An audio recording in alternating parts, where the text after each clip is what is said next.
नमस्कार मित्रांनो, शुभ प्रभात। एक्झाम पॉईंट या चॅनलवर आपले सर्वांचे स्वागत आहे। मी तुम्हाला रेल्वे भरती संदर्भातील सामान्य विज्ञान या विषयाचे प्रश्न सांगणार आहे। तरी हा व्हिडिओ तुमच्यासाठी अतिशय महत्त्वाचा होणार आहे। चला तर मग बघूया आजचा पहिला प्रश्न। प्रश्न क्रमांक 1 आहे, वनस्पतीच्या सर्व भागांना अन्न पोहोचवतो। तर यामध्ये पर्याय क्रमांक अ दिलेला आहे पॅरेनकायमा, ब फ्लोएम, क कोलेनकायमा आणि ड झायलेम। तर यामध्ये बरोबर उत्तर आहे पर्याय क्रमांक ब फ्लोएम। फ्लोएम ह्या फूड कंडक्टिंग टिश्यू सुद्धा आपण याला म्हणू शकतो आणि झायलेम जर बघितल्या तर झायलेम ह्या वॉटर कंडक्टिंग टिश्यूज आहेत। तर फ्लोएम हे वनस्पतीच्या सर्व भागांना अन्न पोहोचवण्याचं काम करत असतात आणि वनस्पती जे काही त्यांच्या पानामध्ये अन्न बनवत असतात त्या फ्लोएम नावाच्या ह्या उती असतात झाडांमध्ये आणि झायलेम नावाच्या सुद्धा उती असतात। तर फ्लोएम नावाच्या उती हे अन्न पोहोचवण्याचं काम करत असतात आणि या उतींद्वारे जे काही वनस्पतींचे भाग असतील त्या पूर्ण भागापर्यंत अन्न पोहोचवले जाते। यांना ट्रान्सलोकेशन सुद्धा म्हटलं जातं। तर जे काही वनस्पती पानांमध्ये प्रकाश संश्लेषणादरम्यान अन्न बनवत असतात या अन्नाचे वहन करून नेणे किंवा हे अन्न वाहून नेण्याचे काम फ्लोएम करत असते। त्यानंतर आहे प्रश्न क्रमांक 2, संगणकांमध्ये Yosemite, Mavericks, Mountain Lion, Snow Leopard, Leopard Tiger, Panther, Jaguar, Puma आणि चिता हे काय दर्शवतात? ह्या सगळ्या लँग्वेज कोडिंग लँग्वेज आहे। तर बघा यामध्ये ऑप्शन दिलेले आहे मॅक OS Xच्या आवृत्त्या, ब स्टोरेज सर्व्हरचे प्रकार, क मॅकिटॉसचे क्लोन आणि ड पॉवर बुक्स। तर याचे बरोबर उत्तर आहे अ मॅक OS Xच्या आवृत्त्या दर्शवण्यासाठी ह्या सगळ्या कोडिंग लँग्वेज वापरल्या जातात। त्यानंतर आहे प्रश्न क्रमांक 3, मांसपेशी स्रावित होतात। तर बघा यामध्ये पर्याय अ दिलेला आहे हेप्रिन, ब दिलेला आहे हिस्टामाइन, क सेरोटोनिन आणि ड सर्व। तर यामध्ये बरोबर उत्तर आहे पर्याय क्रमांक अ हेप्रिन। ह्या मांसपेशी ही एक संयोजी ऊतकांची एक पेशी सुद्धा आहे। याला एक संयोजी ऊतकांची पेशी म्हटले जाते। ती शरीराचे संरक्षण करण्यासाठी मदत करत असते आणि ह्या शरीराचे आपले संरक्षण करणे किंवा जे काही विषाणू आहे, बॅक्टेरिया आहे, जे काही परजीवी विषारी पदार्थ आहे यांच्यापासून सुद्धा आपले शरीराचे संरक्षण करण्यासाठी ह्या पेशी स्रावित होत असतात। त्यानंतर जे काही घटक आपल्यासाठी हानिकारक नसले तरीही हानिकारक कणांशी लढण्यासाठी सुद्धा ह्या पेशी आपल्याला मदत करत असतात। जी काही ॲलर्जी वगैरे होत असेल तर ॲलर्जी च्या विरुद्ध ह्या ज्या काही मांसपेशी आहे ह्या लढत असतात। म्हणून विविध रोगप्रतिकारक विकारांमध्ये सुद्धा ह्या महत्त्वपूर्ण भूमिका निभावत असतात। तर हेप्रिन ह्या पेशी मांसपेशी स्रावित होत असतात। त्यानंतर आहे प्रश्न क्रमांक 4, इन्सुलिन हे खालील गोष्टींपासून मिळते। बघा तर आपल्या शरीरामध्ये इन्सुलिन हे अतिशय महत्त्वाचे आहे। तर यामध्ये पर्याय अ दिलेला आहे आल्याच्या रायझोमपासून, ब डाहलियाच्या मुळांपासून, क बाल्सम फूल आणि ड बटाट्याचे कंद। तर यामध्ये बरोबर उत्तर आहे पर्याय क्रमांक ब डाहलियाच्या मुळांपासून। बघा तर आपल्या शरीरामध्ये इन्सुलिन का बरं महत्त्वाचे आहे? तर इन्सुलिन हे स्वादुपिंडातून नैसर्गिकरित्या निर्माण होणारे एक संप्रेरक सुद्धा आपण याला म्हणू शकतो। आपल्या शरीरामध्ये जी काही साखर लागत असते, आपल्या शरीरामध्ये जी काही ऊर्जा निर्माण व्हायला साखर लागत असते म्हणजेच ग्लुकोज, हा ग्लुकोज वापरण्यासाठी जेवढी आपल्या शरीरामध्ये ग्लुकोजची आवश्यकता आहे ह्या आपलं शरीर वापरून घेतो आणि जे काही उरलेली शुगर आहे किंवा उरलेलं ग्लुकोज आहे याला जाळण्यासाठी मदत करत असते इन्सुलिन। आणि इन्सुलिन जर आपल्या शरीरामध्ये पुरेशा प्रमाणात बनत नसेल तर त्यामुळे आपल्याला शुगर होण्याचे किंवा साखरेचा रोग होण्याचे शक्यता जास्त आहे। कारण आपल्या शरीरामधली जी काही जास्तीची साखर आहे, वाढलेली साखर आहे, ती जर पूर्णपणे जळलीच नाही किंवा तिचा पूर्णपणे उपयोगच झाला नाही तर ती तशीच वाढत जाईल आणि त्यामुळे आपल्याला शुगर किंवा साखरेसारखे रोग होतात। म्हणून मधुमेह सुद्धा आपण त्याला म्हणू शकतो। म्हणूनच आपल्या शरीरामध्ये इन्सुलिन हे प्रमाणित असणे खूप महत्त्वाचे आहे आणि इन्सुलिनचे प्रमाण जर आपल्याला व्यवस्थित राखायचे असेल, जर आपल्या शरीरामध्ये इन्सुलिन बनत नसेल तर आपण डाहलियाच्या मुळांपासून सुद्धा इन्सुलिन बनवू शकतो। त्यानंतर आहे प्रश्न क्रमांक 5, KClच्या 0.5 मोलमध्ये किती रेणू असतात? बघा, पोटॅशियम क्लोराईड, KCl म्हणजे काय तर पोटॅशियम क्लोराईडच्या 0.5 मोलमध्ये किती रेणू असतात?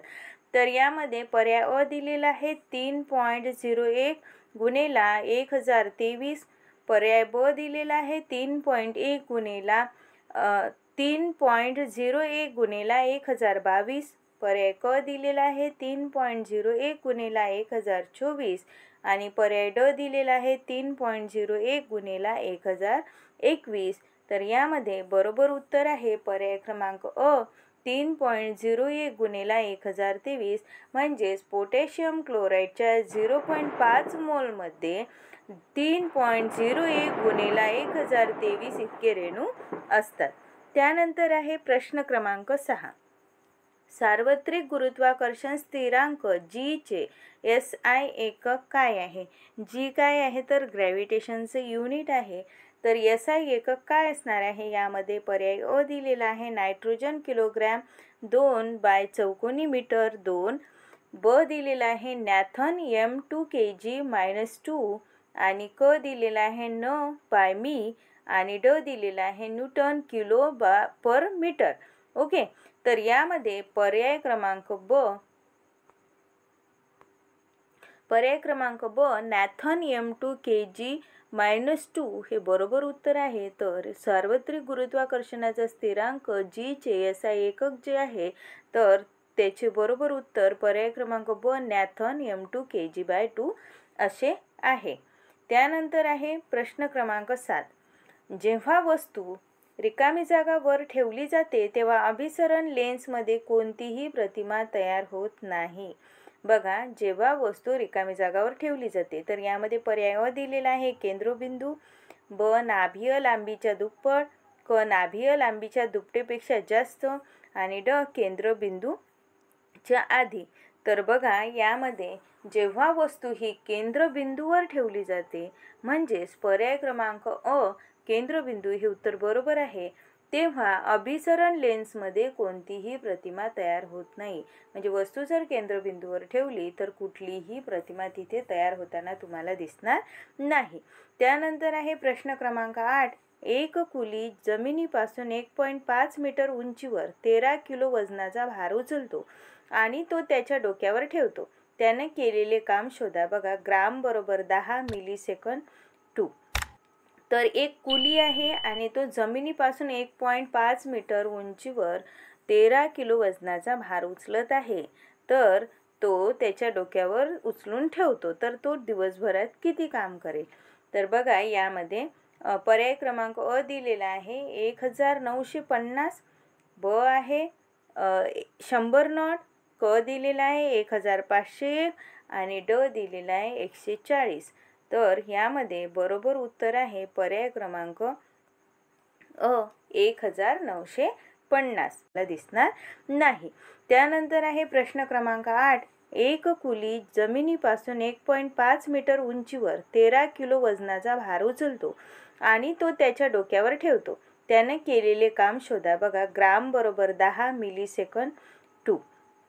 तर एक कुली आहे आणि तो जमिनीपासून 1.5 मीटर उंचीवर 13 किलो वजनाचा भार उचलत आहे. तर तो त्याच्या डोक्यावर उचलून ठेवतो. तर तो दिवसभरात किती काम करेल?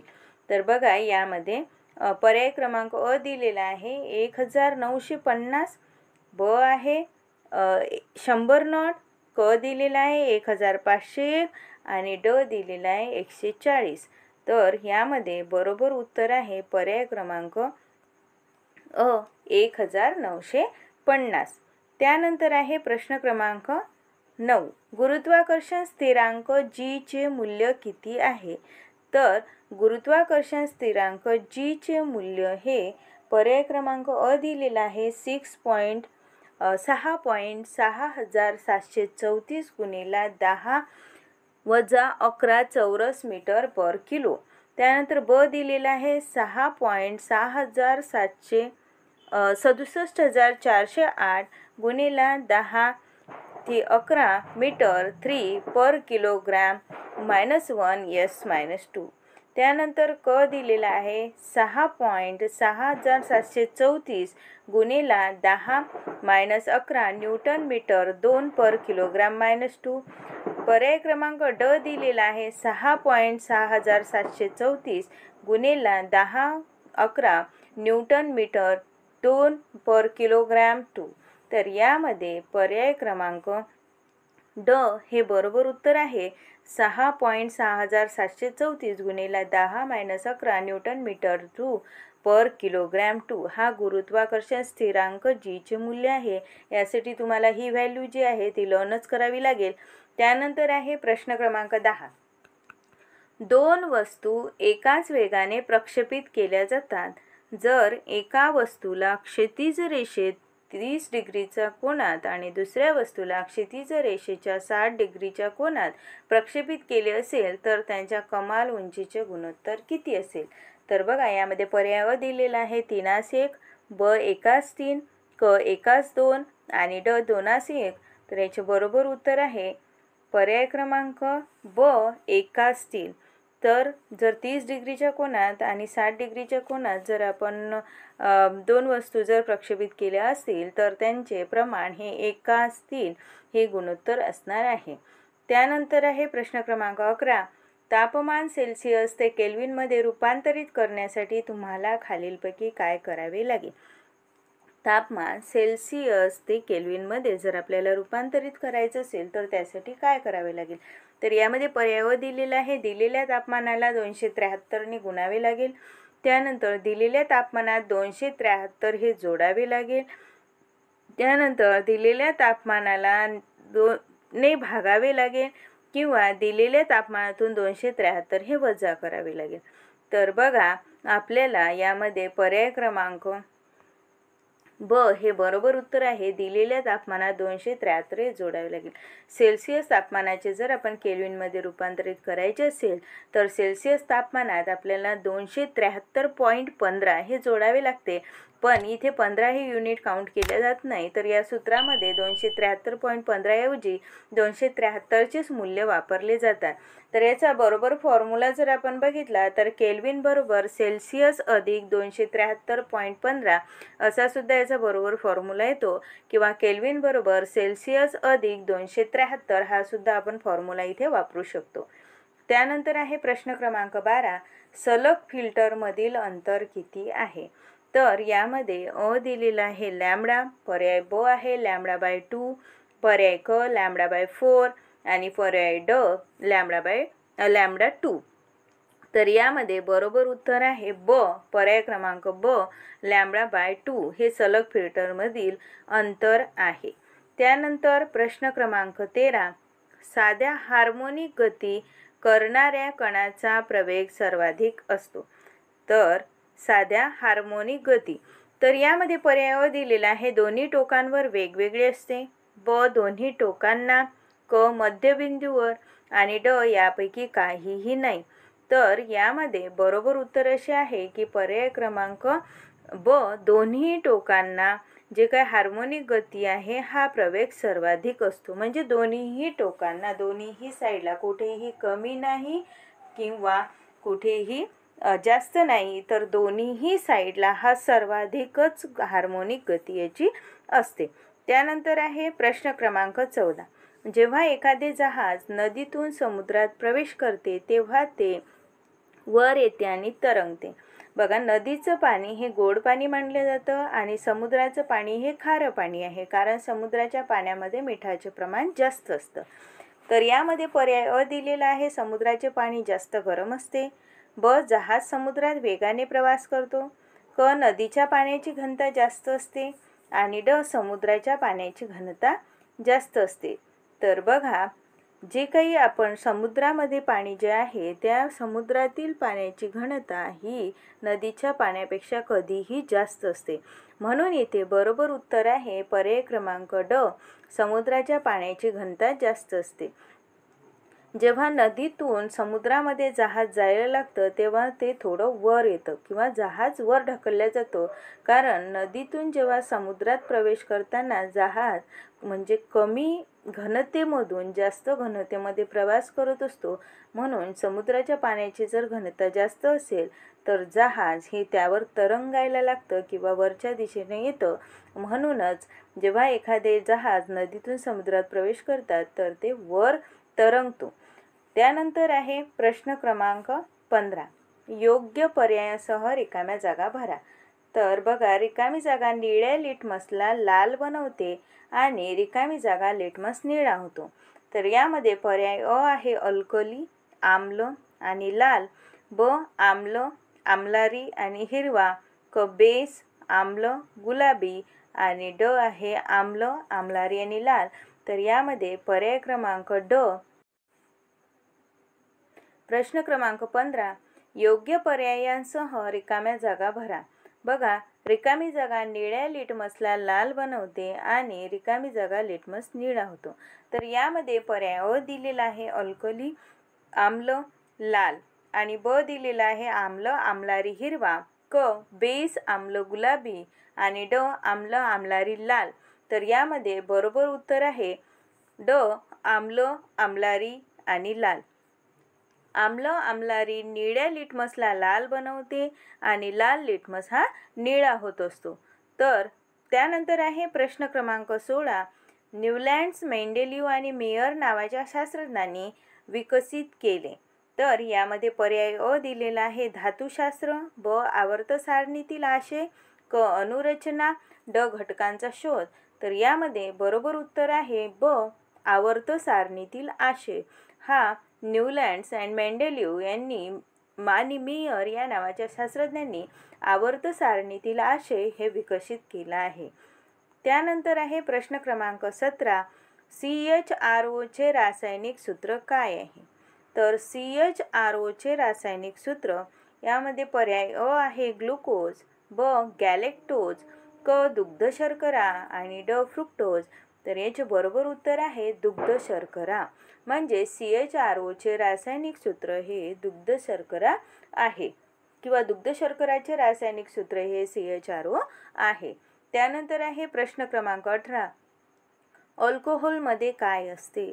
तर बघा, अल्कोहोलमध्ये पर्याय अ दिलेला आहे नायट्रोजन, हायड्रोजन आणि ऑक्सिजन, ब कार्बन, हायड्रोजन आणि ऑक्सिजन, क ऑक्सिजन, कार्बन, नायट्रोजन आणि ड हायड्रोजन, क्लोरीन आणि ऑक्सिजन. तर यामध्ये पर्याय क्रमांक ड हायड्रोजन, क्लोरीन आणि ऑक्सिजन हे बरोबर उत्तर आहे. अल्कोहोल हे हँडवॉश, सॅनिटायझरमध्ये सुद्धा वापरले जातो आणि अल्कोहोल हे लोक ड्रिंकसुद्धा करतात. आणि अल्कोहोल हे कशापासून बनतं? तर वेगवेगळ्या फळांपासून सुद्धा अल्कोहोल बनवला जातो, शुगर केनपासून सुद्धा बनवला जातो. म्हणजे वेगवेगळे फळं वापरून किंवा ऊस वापरून सुद्धा अल्कोहोल बनवला जातो. तर यामध्ये हायड्रोजन, क्लोरीन आणि ऑक्सिजन हे सगळे घटक असतात. तर रसायनशास्त्रात अल्कोहोलला एक सेंद्रिय संयुगाचा प्रकारसुद्धा म्हटला जातो, जो की कार्बन आणि हायड्रोजन आणि ऑक्सिजननी बनलेला असतो. यामध्ये मिथेनॉल, इथेनॉल सारखे सुद्धा घटक असतात आणि अल्कोहोल हा कोलेस्टेरॉल सारख्या जटिल घटकसुद्धा याला म्हटल्या जातो. त्यानंतर आहे प्रश्न क्रमांक 19. तटस्थ लिटमस द्रावणाचा रंग आहे. बघा, तटस्थ लिटमस हा द्रावणाचा रंग आहे. तर यामध्ये पर्याय अ आहे लाल, ब निळा, क काळा आणि ड जांभळा. तर याचे बरोबर उत्तर आहे जांभळा. तटस्थ लिटमस हा द्रावणाचा जांभळा रंग आहे. बघा, पेपर हा जांभळा, तटस्थ लिटमस पेपर हा जांभळा असतो. पेपर पाण्यात विरघळणारे वायू तपासण्यासाठी सुद्धा वापरला जाऊ शकतो आणि याचा आम्लता सुद्धा मूलभूत प्रमाणावर किती परिणाम करतो आणि यामध्ये वायू हा पाण्यात विरघळतो किंवा परिणामी हे द्रावण लिटमस पेपरला रंग देत असतो. उदाहरणार्थ अमोनिया वायू जो अल्कधर्मी आहे, लाल लिटमस पेपर हा त्यामध्ये निळा होत असतो. तर तटस्थ लिटमस द्रावणाचा रंग हा जांभळा आहे. त्यानंतर आहे प्रश्न क्रमांक 20. ग्लुकोज असलेले असे 250 ग्राम द्रावण असेल. बघा, ग्लुकोज असलेले 250 ग्राम द्रावण असेल तर यामध्ये पर्याय अ दिलेला आहे 125 ग्राम, ब 12.5 ग्राम, क 50 ग्राम आणि ड 25 ग्राम. तर याचे बरोबर उत्तर आहे 12.5 ग्राम. म्हणजे जर 250 ग्राम द्रावण असेल तर त्यामध्ये 12.5 ग्राम ग्लुकोज असेल. त्यानंतर चला तर मग मित्रांनो, धन्यवाद.